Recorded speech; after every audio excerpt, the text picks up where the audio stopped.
My name is Sarah Parrott. I'm the Associate Director and also the Course Director at the Faraday Institute. And I'm delighted to introduce our speaker for today, who is Rope Kojonen. I will also just mention, in terms of questions for the talk, if you're online, you'll be able to add your question at any time during or just after the talk using the Q&A box, not the chat box, but the Q&A box for questions, please. And if you're in the room, it will be the usual thing that you put up your hand, I'll call on you, and you just speak out clearly. The wonderful microphones will hopefully pick up your voice. So to introduce today's speaker, Rope Kojonen is joining us online from Helsinki. He's at the University of Helsinki, and his research is focused on science and religion, philosophy of religion, and also Christian theology. He's written several books, including The Compatibility of Evolution and Design, published in 2021, and The Intelligent Design Debate and the Temptation of Scientism, published in 2016. Rope's also written research articles on various aspects of science and religion discourse, and he is an editor of the Finnish science and religion web journal Areopagi. So without further ado, I will pass over to Rope, who's going to talk to us about evolution by design, re-evaluating the Darwin-Gray exchange on the compatibility of purpose and evolution. Over to you, Rope. Thank you very much, and great to be with you. So I'm calling you actually from the University of Helsinki Faculty of Theology's Bengt Lille room, and if I dodge a little bit, you can see him.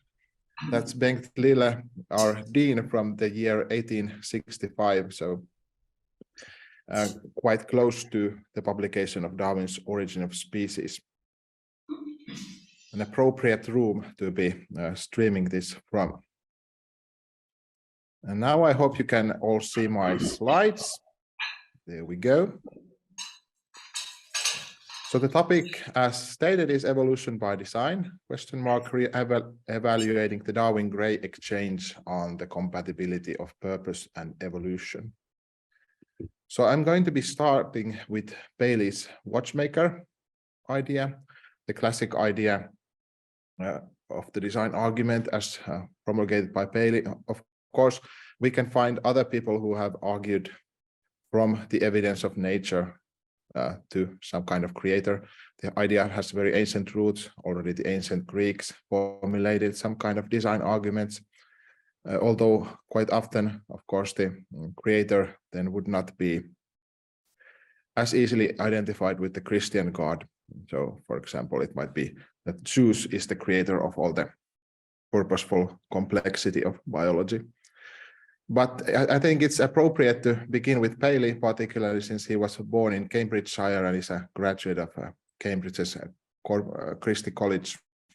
So, and his argument was also very popular in Darwin's time, read by Darwin himself, as we know. So Paley's basic idea was to compare the properties of nature to man-made machines that we know, to argue that the same properties that we see in these machines are also found in nature. And in each case, these are the kind of properties that are best explained by design, by the purposeful actions of an intelligent creator.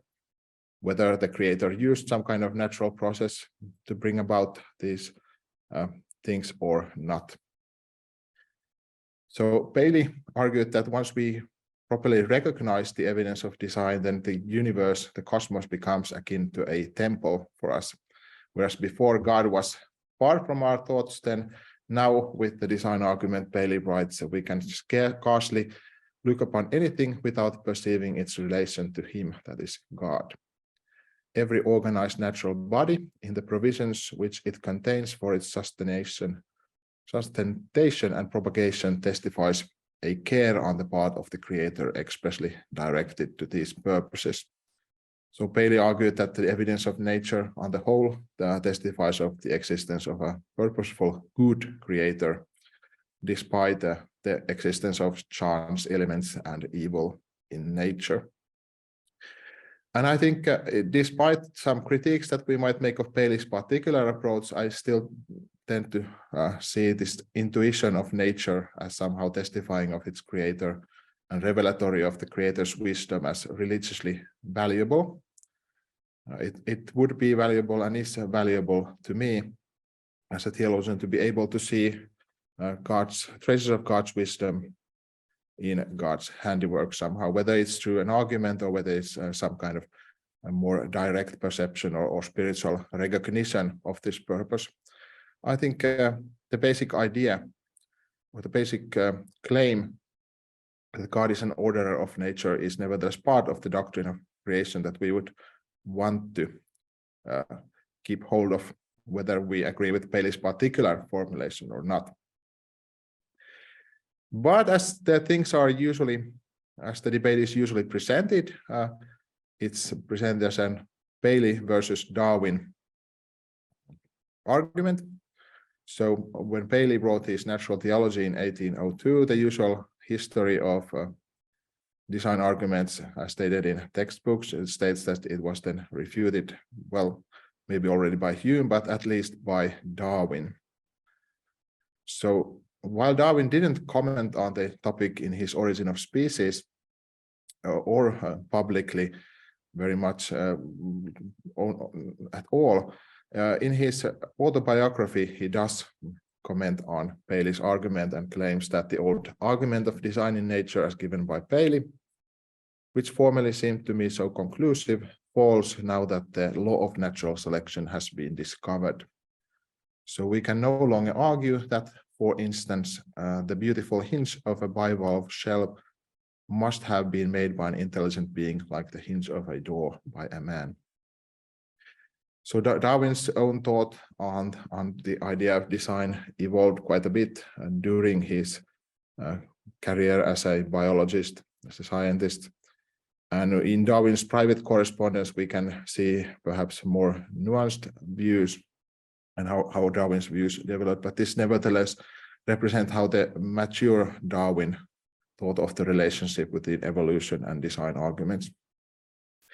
And one of Darwin's close correspondents on this was, of course, the American botanist Asa Gray, who was also a great popularizer of evolutionary biology in the United States. Now, Gray was a Christian, and he believed that actually there was nothing inconsistent with Paley's design argument and evolution as understood in the Darwinian manner. So Darwin and Gray had a long correspondence where they discussed these arguments, at least to some extent, but later on, Gray's view has not been revisited that often. But I think there's quite a lot of merits to Gray's view. At least it's an interesting view that still deserves exploration. Could design arguments and evolutionary biology nevertheless be compatible? Well, Gray thought that they are. So Gray thought that evolution doesn't really change the intellectual landscape that much. Rather, it leaves the question of design just where it was before. The issue between the skeptic and the theist is only the old one long ago argued out, namely whether organic nature is a result of design or of chance. And Gray argued this in his article, Natural Selection Not Inconsistent with Natural Theology. He stated the case for design quite strong terms, with quite an emphasis. And in words very reminiscent of Paley's argument, he writes that it would be a strange contradiction to insist that the shape and markings of certain rude pieces of flint lately found in drift deposits prove design, but that nicer and thousandfold more complex adaptations to use in animals and vegetables do not a fortiori argue design.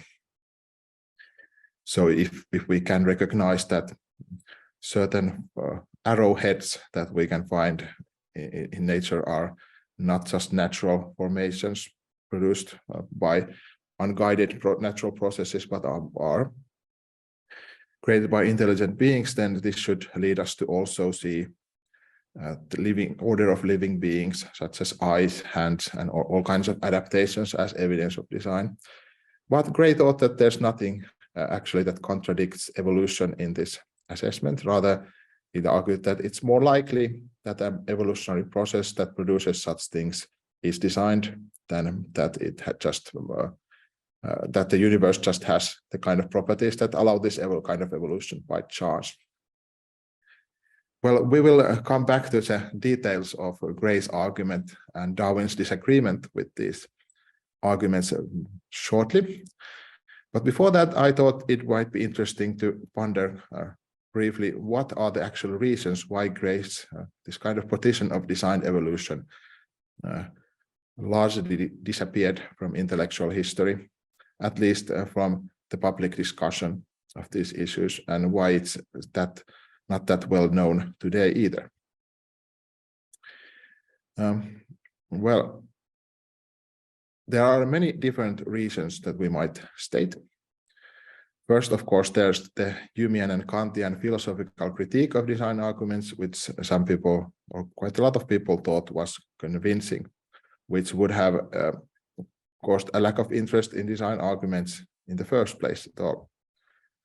Second of all, there is, of course, the Darwinian arguments, the basic gist of which was to appeal to Occam's razor, the idea that when we have one explanation, it's needless and counterproductive to try to have multiple explanations. If natural selection works as an explanation of the biological features, then why appeal to design at all? Then there was also the Barthian critique and the critique of the liberal Protestants against the enterprise of natural theology as such. So as we know, one reaction to the Enlightenment critique of natural theology was to insulate theology from reason by appealing either to experience or a kind of revelation as kind of a thunderbolt without any kind of connection to the natural world. So if one were to adopt this kind of theological view, then one would be very uninterested in any kind of design arguments, of course. And unfortunately, then as the cultural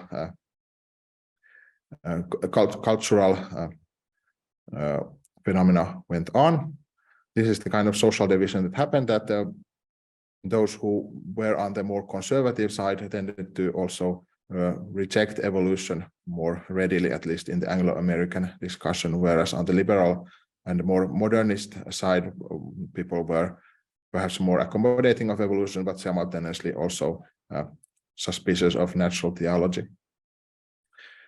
Then as a final factor that I think has influenced the lack of favor of this is indeed the whole narrative of a conflict between science and religion,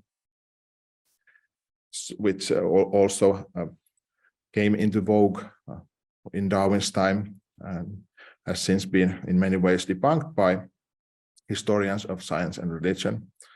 But the whole idea of a positivistic view of science and the idea that theology doesn't really have anything to say about the real world certainly would have discouraged any attempts at harmonizing design and evolution, and once again divide culture into these more fundamentalist and creationist camps, and then others who were not so interested in this kind of integratory views. Well, my book, Compatibility of Evolution and Design, has been characterized by some friends as a kind of attempt to revive Asa Gray's thought and a kind of Asa Gray 2.0 argument. I find this characterization quite nice, although I'm not a biologist. I'm a theologian, so my focus is more on understanding the reasons why certain kinds of explanations might conflict and why not, and what might be the ways to imagine how an explanation of design and divine purpose and evolution might coexist without in any way then having to challenge evolutionary biology on the scientific side at all. Well, to understand how this might work, let's look at Darwin's critique of Gray and then Gray's own argument, and then see how this might be updated in the present day. So in his autobiography, Darwin refers back to his earlier, slightly earlier work, Variation of Animals and Plants Under Domestication. This is not that well known as The Origin of Species, but this is the work where Darwin himself thought that he had most clearly and most extensively articulated his reasons against Gray's view. Well, in this work, Darwin presents this analogy of an architect working on a pile of stones and uses this to argue against Gray. So Darwin argues that when an architect, suppose an architect were to build their house out of a pile of stones that they just happen to find lying around, then it wouldn't be reasonable to think that the precise properties of these rocks were intended by a creator just in order to be used by the architect. And although if one believes in a creator, the creator's work is a part of the explanation of why those rocks came to be, nevertheless, the architect's actions are primary in explaining the features of the house. And similarly, argues Darwin, natural selection works on apparently random variations that one just happens to find lying around in biological nature. And it isn't in any way determined by the properties of nature or directed. It doesn't act for any kind of purpose. Rather, the explanation for the features of biology goes back to certain contingent historical situations and the way natural selection works in them. So Darwin argues that in the end, nothing about biology requires design any more than explaining the course of the wind. One might say that perhaps the creator has designed certain laws, but it nevertheless cannot be seen in the end products of biological evolution. So we cannot argue for design from these end products. What would be needed to argue for design on this view would be the lack of evolutionary explanations. So here there's a certain kind of competition between evolutionary explanations and any divine design and divine intention. Darwin also appealed, of course, to the problem of evil and to the existence of many harmful mutations to argue that it doesn't seem that at least the individual mutations are directed in any way, since many of them are harmful in this way. So if at least some of these are undirected, then Darwin argued that it's quite probable that none of them are directed, or at least that they don't need to be in order to have a good explanation for biology.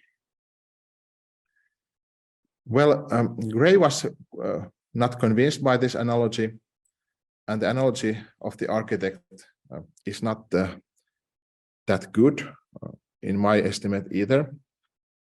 It really equates natural selection with an intelligent agent, the architect, who works somehow separately from the environment. But natural selection is actually just a reflection or a consequence of the environment in a different way than the architect in this analogy.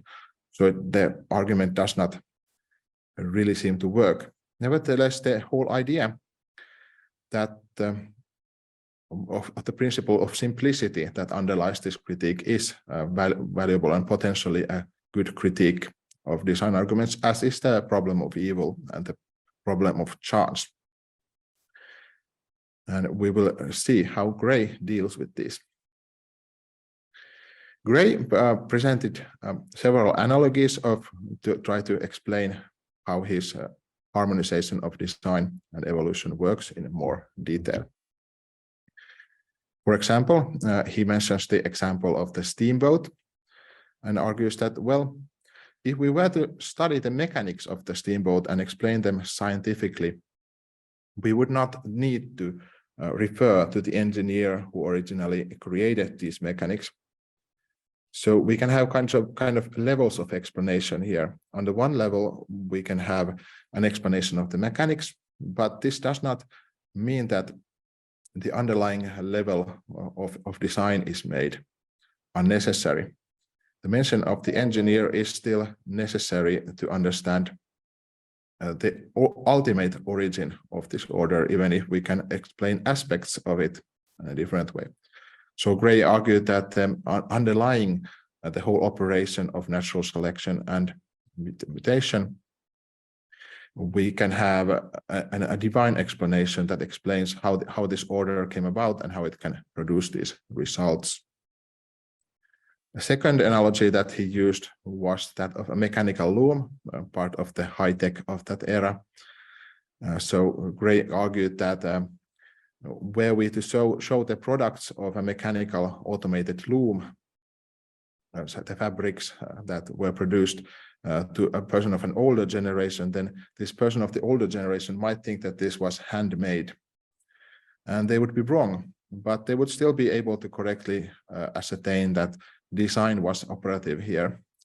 Craven saw that or thought that such an automated process that results in design-like order is better reflective of the creator's glory, or requires more of the designer.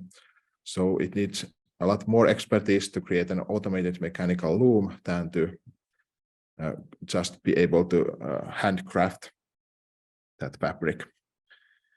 So similarly, Gray argues that, well, it could be that older proponents of design arguments, such as Paley, were wrong to assume that there was a direct supernatural intervention of the creator into the natural order, which is responsible for the order of biological organisms. But nevertheless, if the universe is this kind of automated process, or this kind of directed process that then causes certain kinds of biological order to emerge, then we can still see in these end results that it has had to be designed. That it's just much more probable that there is a designer at some point there, even if it's not required, not required on the level of biological science that studies the processes. And finally, Gray also had some analogies to deal with the idea of chance. Namely, he argued that evolution is not really the only place where we have to formulate a theory of divine action and divine providence that harmonizes God's responsibility and chance. For example, he argued that in rainfall, we can similarly identify individual drops that seem to fall in a chance-like pattern. That many drops will just fall in places where they are of no use to vegetation. For example, perhaps they will just fall back into the water rather than feeding the plants and animals. Nevertheless, Gray thinks that this does not mean that the entire system or the water cycle does not have a purpose and is not functioning according to divine design. So similarly, he argued that it could be that there are certain law-like regularities that cause even random mutations to then over time through the process of natural selection and through the kind of system that God has set up, then create divinely intended results anyway, even if God allows a role for chance processes in his creation. Well, what should we think about all these analogies?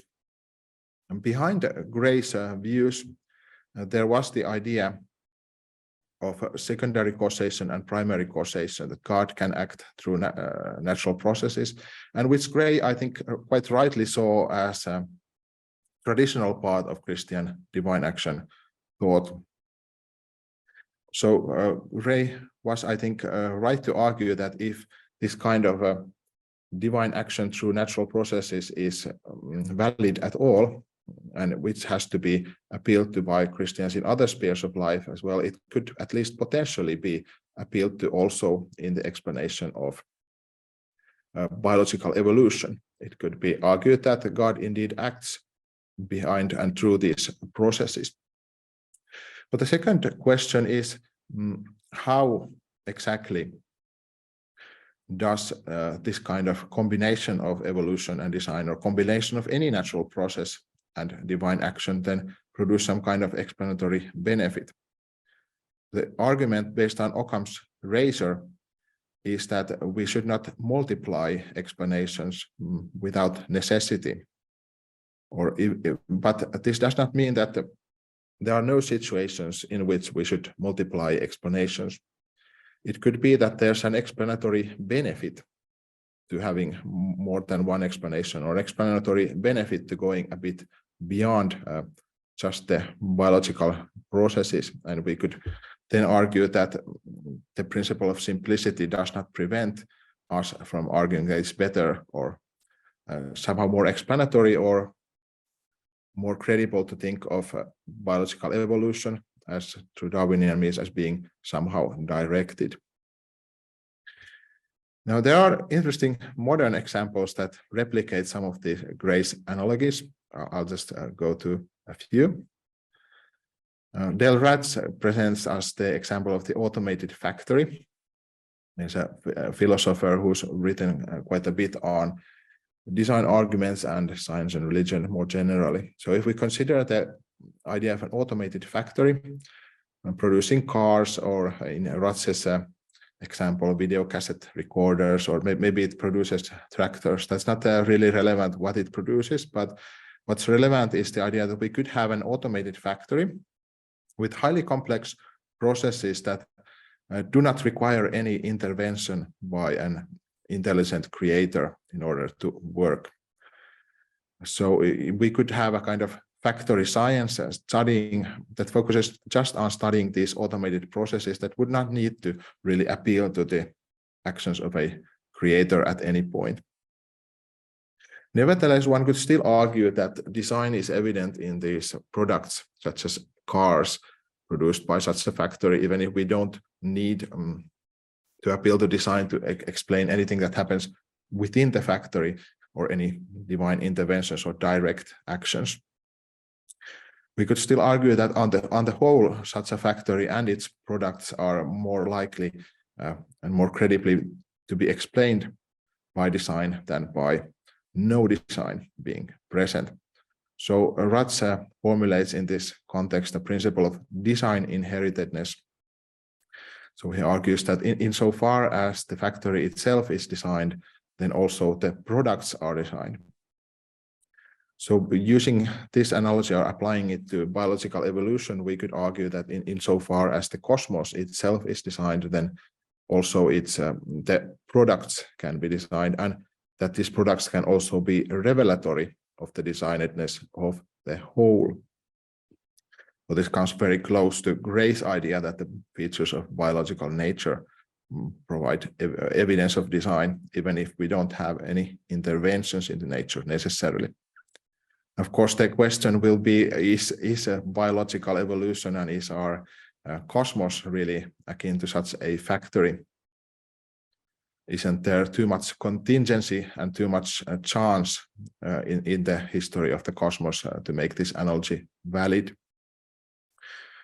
Perhaps we should imagine a factory where the factory seems filled with all kinds of fungus, for example, and all kinds of weird processes that then result in some kind of very strange products, where it would be perhaps more difficult to recognize the designedness of these products and the whole.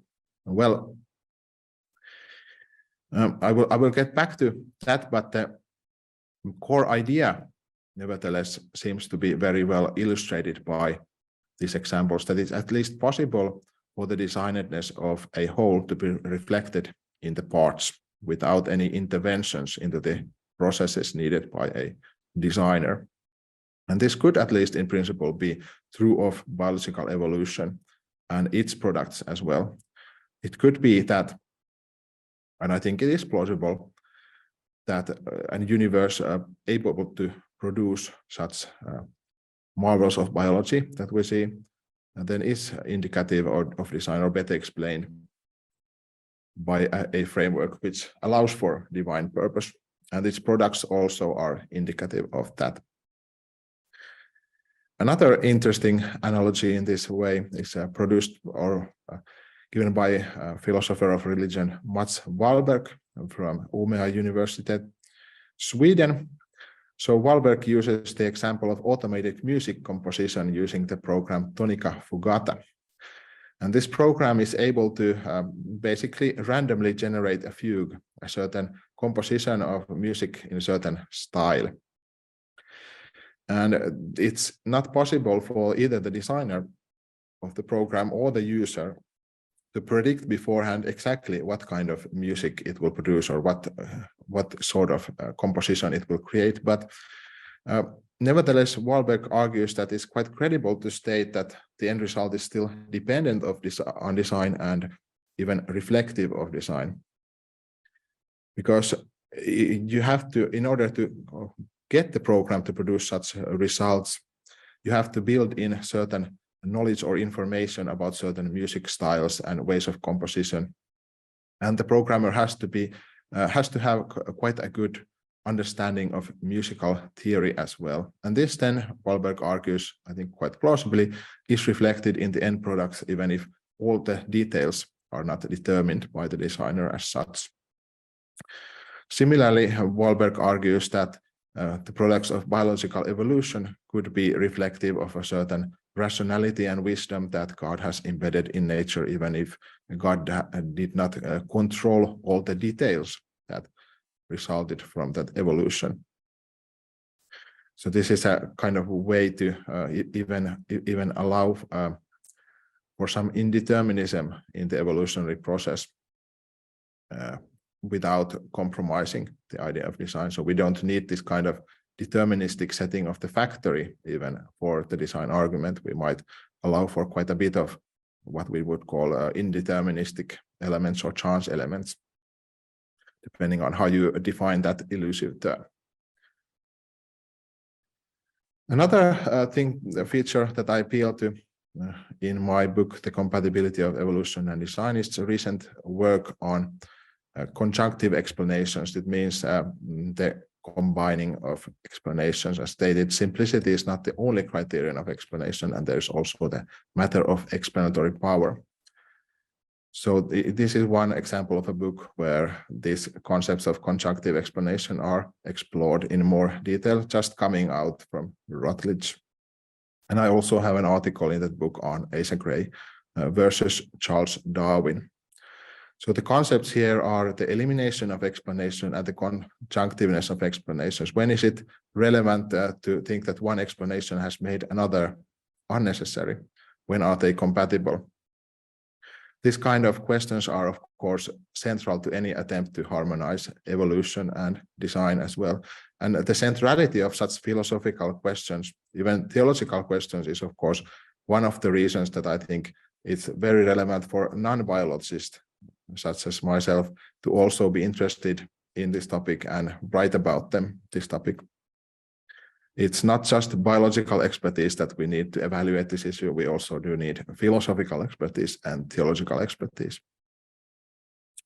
One way of formulating this more clearly could also refer to the idea of explanations as answering different explanatory questions. For example, we could say that evolutionary biology answers research questions such as, how did this organism come to have this order in this historical circumstance? For example, what sort of evolutionary benefits and what sort of pressures of natural selection were active historically when these and these features came about?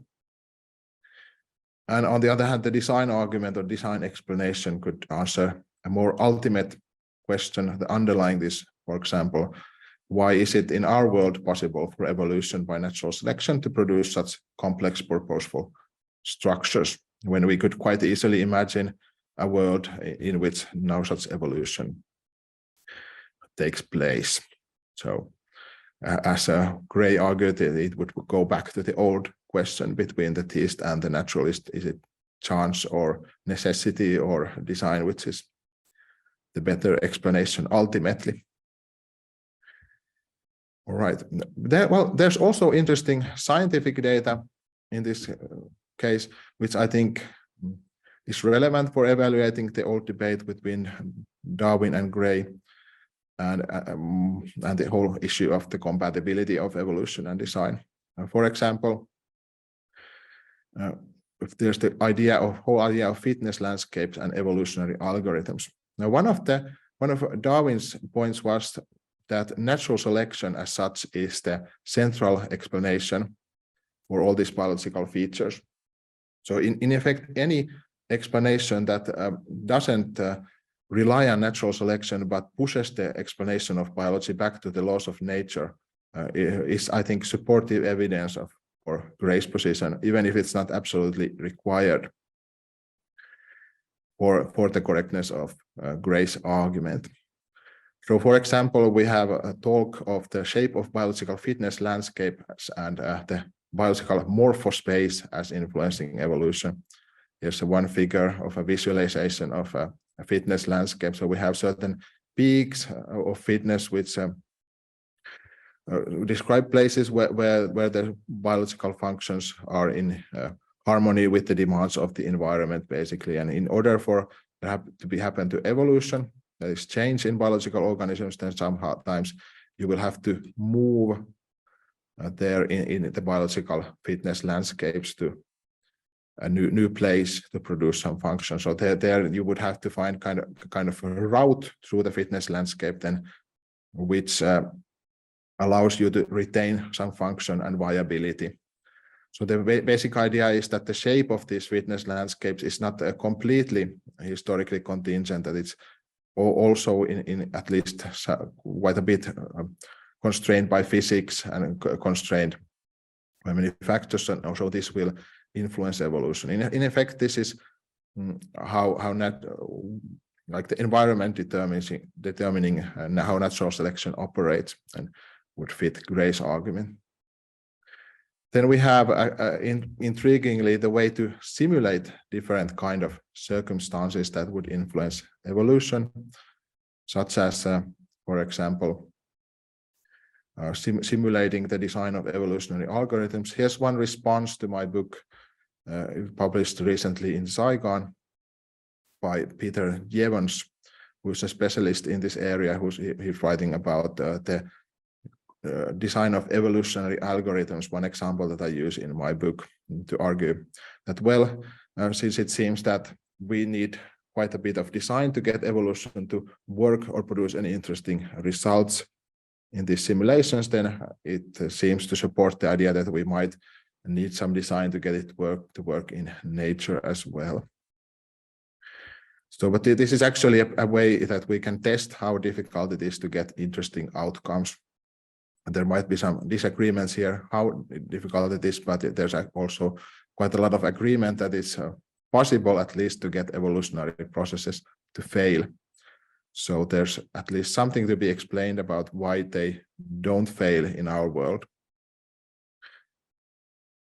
Here's one interesting further article. Art Lewis's research group has come out with several interesting articles that are relevant here, just on this, how certain features of physics might influence what kind of forms are possible and thus influence the course of evolution. Of course, in this connection, we are quite often talk about convergence as showing how convergent evolution, meaning that the independent evolution of similar structures, such as here with dolphins and ichthyosaurs, we have very similar features even with an independent evolutionary history. So what explains this? It seems there might be some underlying laws or features that cause the same kind of features to evolve separately, independently of each other. And Simon Conway Morris, of course, is famous for taking this to one extreme and arguing that the shape of evolution's tree of life probably was written in the laws of nature. And if we were to rewound the tape of life, we would get the same kind of results. Other people might think it's more contingent, but this nevertheless shows at least one way, I think, in which more law-like directional view of evolution might be supported. There's other work also suggesting the accessibility of phenotypes may be just as important a determinant of evolutionary outcomes as the presence of natural selection. And recall, I think, although these authors typically themselves do not state this, if we reconsider Darwin's arguments against Gray and his great emphasis on natural selection, I think it's clear that these are relevant and actually seem to undermine Darwin's point and support Gray's idea that there could be this kind of laws underlying how the process works, at least to some extent. Another intriguing thinker in this direction is biologist Andreas Wagner, who's written a book, Arrival of the Fittest, for example, and argues for a Platonic library of forms, a source perhaps older than time underlying evolution. And Wagner's group has done several studies of the evolution of enzymes and have modeled it to, and they argue that there's this these forms are linked in a way in morphospace that facilitates evolution, and without such facilitation, evolution either wouldn't occur or would occur very much more slowly. So this at least shows how a creator could influence or direct the course of evolution without intervening in it necessarily. There's a couple more books that are relevant here. Of course, one nice source is Faraday Institute, the Institute's Dennis Alexander's own book, Is There Purpose in Biology? It doesn't really defend a design argument, but it's very relevant for the whole issue of a chance and purpose in evolution. So finally, to sum up the way this argument might work, I turn to one Thomist who thinks there is some common ground between the Thomistic teleological argument and Paley's argument to design, Murray George. Now, George, without reference to any of this kind of scientific data, nevertheless formulates this as a way of the following as a way of salvaging the biological design argument. If one contemplates the task of preparing a series of models of organisms, starting with one that was unicellular and ending with man, each of which would be a takeoff on the previous one, and all of which would be functional, then one realizes that it would take enormous intelligence to do this. Can one really believe that it would just happen by chance?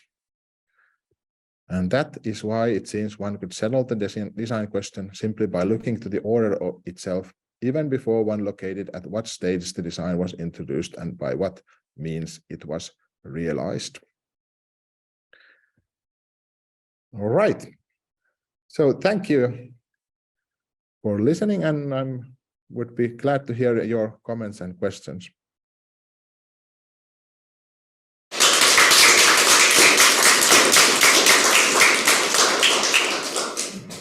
Thank you, Rope, for a fascinating talk and introducing all these ideas to us. We do have some time for questions. If you're in the room, I invite you to raise your hand and then speak up when I call on you. If you're online, please do feel free to put questions in the Q&A box. And you can even upvote questions if you see your question already written. So, first question from the room, please go ahead. Thanks for that very interesting talk. I'm slightly surprised that you've, I read your first book, The Intelligent Design Debate and the Temptation of Scientism. I got the feeling that you gave quite a lot of credence to the intelligent design arguments, for example, irreducible complexity and the problem of the origin of information.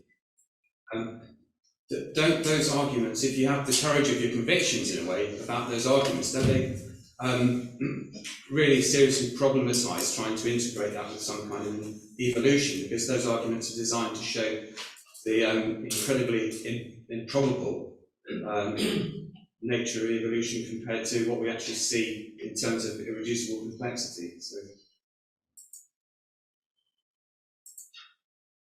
Well, thank you. So the point of that first book was to consider the intelligent design debates, both the proponents and the critics of intelligent design, as sympathetically as possible, without necessarily taking a stance on the issues of the debate itself. So it was kind of a classic piece of philosophy of religion research, or the classic method that we tend to use here.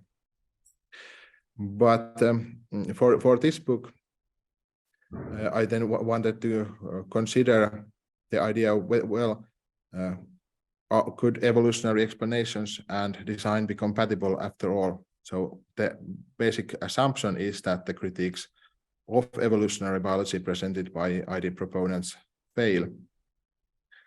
So they might perhaps show ways in which evolution has to be constrained or fine-tuned in order to bypass these possible ways in which it could have failed.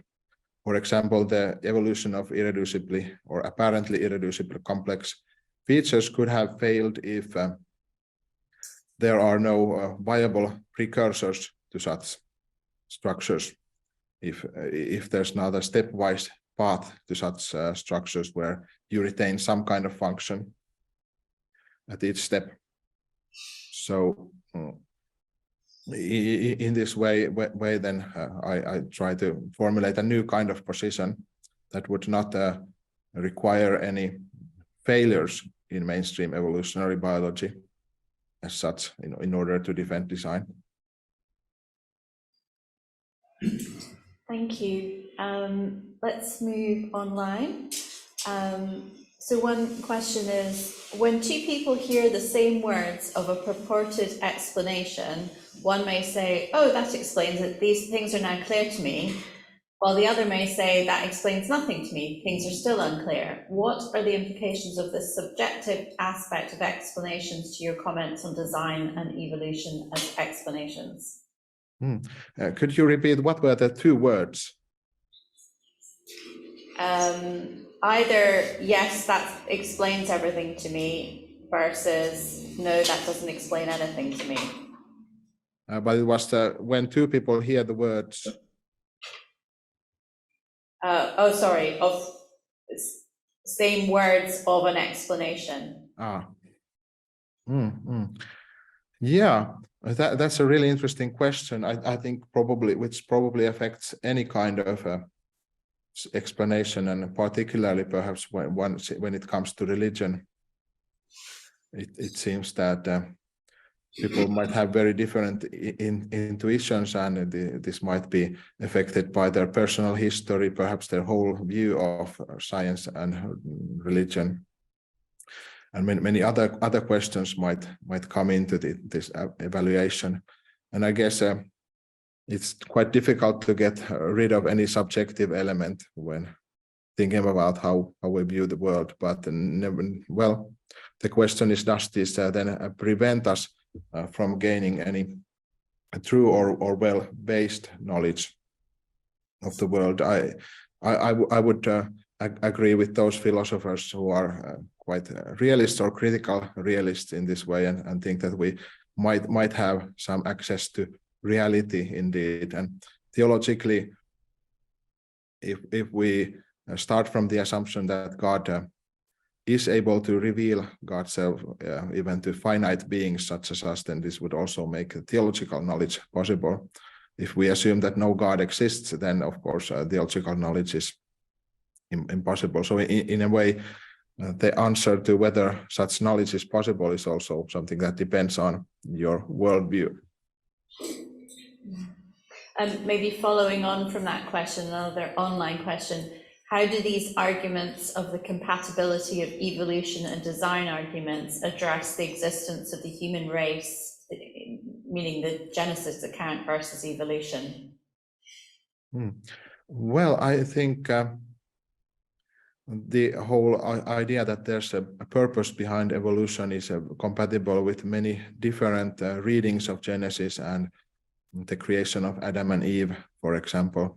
So it doesn't require us to take a particular stance on it, other than to say that the Genesis narratives of the days of creation should not be read as a literal 24-hour days, but more like, for example, a metaphorical or analogical talk of God, using the analogy of God as a workman, for example, as C. John Collins says, that God is like a regular workman going about his work week and then creating all of nature with these analogical or metaphorical days, which would then make it possible to harmonize evolutionary history there. And there's quite a lot of good recent books on the question of Adam and Eve, such as Andrew Logue's and William Lane Craig's and Joshua Swamidas's work, for example, and many others as well. Thank you. Question over there? Hi, thank you. My question is, I'm trying to understand more precisely the implication of your analysis of evolution. So the question is evolution in your analysis therefore compatible with theistic as well as non-theistic teleological explanations of teleology, basically?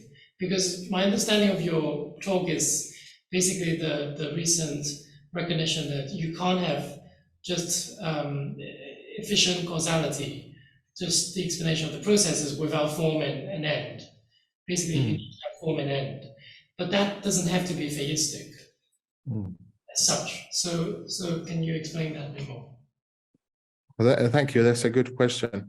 I agree that the term teleology in itself does not have to be theistic, and it has enjoyed a kind of rehabilitation also among completely secular philosophers of biology who would now talk about teleology, whereas in previous decades people might want to avoid the term teleology or talk instead of something like teleonomy, or just talk about function and not teleology.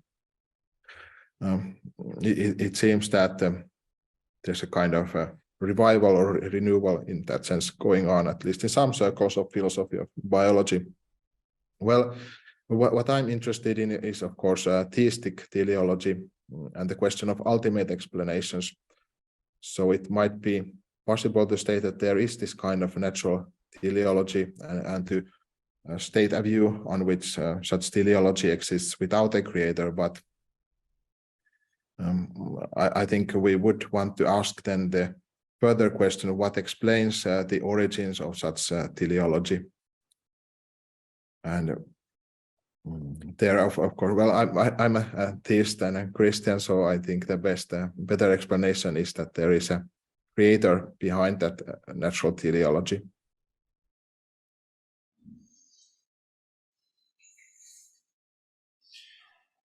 Thank you very much.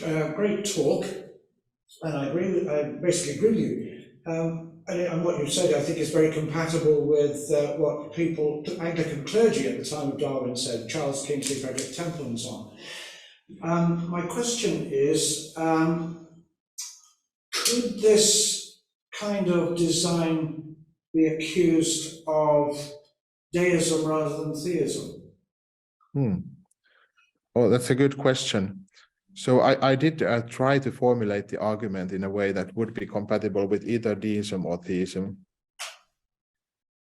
But the question is, would one, does something about the argument then lend support or tend more towards deism than theism? So the classical distinction between deism and theism would be, well, on deism, God just puts the universe, gets the universe going and creates the order in the first place, but doesn't intervene or act in the cosmos beyond that. Whereas on theism, God does create the cosmos and puts everything going, but then also acts in the cosmos beyond that. But the problem is that theists can also have different models about precisely where and how God acts within the creation he has made. So I do not think the compatibility of evolution and design requires this kind of more active hand of God in evolution, such as guiding individual mutations. On the other hand, there's nothing that contradicts God doing that either in this argument. It's just that it's not required by the argument. And of course, one could also see God as acting beyond evolutionary history as well, in any case, such as in human history, in salvation history. And one could even think that one has theological reasons to think that perhaps God acted more actively in evolutionary history to ensure certain outcomes, or such as the evolution of humanity, or perhaps something about the emergence of the human spirituality and consciousness required a more specific divine intervention. All of that is fine with me and compatible with the design argument. I think the point is just that it's not required by the design argument. So the design argument as such doesn't need to tell us everything about God that there is to say. Could I bring a question online? How would your concept of design play with occasionalism, meaning the idea that God's doing absolutely everything? Would design pick up something special God is doing, or would design arguments really just be about how we know there is a designer, easier to see for biological organisms than rocks? Or is occasionalism fatal for design arguments? Well, that's a good question. So I think even on occasionalism, one could say that God perhaps makes certain acts of his more revelatory of his existence and wisdom and power than others. So one could say that yes, certainly God is equally responsible and equally active in absolutely everything that happens in nature, but perhaps some of these acts are more revelatory of God. I think those occasionalists who are followers of, for example, the monotheistic religions would have to say something like that, for example, the life of Christ is more revelatory of God than just a random rock that you find somewhere. Well, if you grant that, then why couldn't, for example, the order of biological organisms also be more revelatory of God, or allow some kind of inference towards God better than, say, just my sandwich? Did you want to ask a short question? Well, yeah, to sort of follow up with that other question, really, Darwin sort of came up with his theory and then expected there to be lots of evidence, lots of living creatures originally. He thought there must be masses of millions of intermediate forms. If my theory is true, that there's this tree of life, everything that we see now is the outer branches. But then he didn't find it, so we just left with the outer branches. We're left without the evidence. And I think this is what Dawkins kind of comes along and says, well, yeah, but if we believe in evolution, then we can be atheists. Yeah, the evidence says design. There's no real evidence, concrete evidence for evolution, but it enables us to be atheists. So I think what you're trying to do is, I think you mentioned it, sort of baptizing atheism by saying it can be theistic. Well, I think if you are critical of evolutionary biology and you think there's no good evidence for it, then you might still think of something like this as a hypothetical and think of it as a theological question. Like supposing that God had created through evolution, and supposing that we did find evidence of evolution, then would this be sufficient for overturning design or overturning belief in creation? You could think of it as a kind of hypothetical in this way. So you could say that, but maybe you think that if we were to find evidence of evolution and evidence of these transitional forms, supposing that it doesn't exist, then maybe you think that if we were to find these transitional forms, then this would overturn Christian belief in God and creation. But the question is, why would we think that? So my argument is for those who think that there is at least some credibility to evolution, or who think that it's at least interesting as a hypothetical question to think what are the situations in which some natural process could remove evidence of design or remove evidence of creation. So I think that evolution it does not suffice as an argument for atheism. Like you need something more to be an atheist. So you could say that even if you don't believe if you don't see evidence of evolution, I think you could still adapt my argument and say that, well, as a hypothetical, and say that, well, even hey atheist, even if you manage to prove evolution, that's still not enough, that you need more. That evolution would still have to be designed either way. I hope this helps, or maybe it's an interesting perspective to think through in it at least. Thanks, that's really helpful. We've come to the end of our time today. So first of all, can we thank Dr. Kojonen again for his fascinating talk?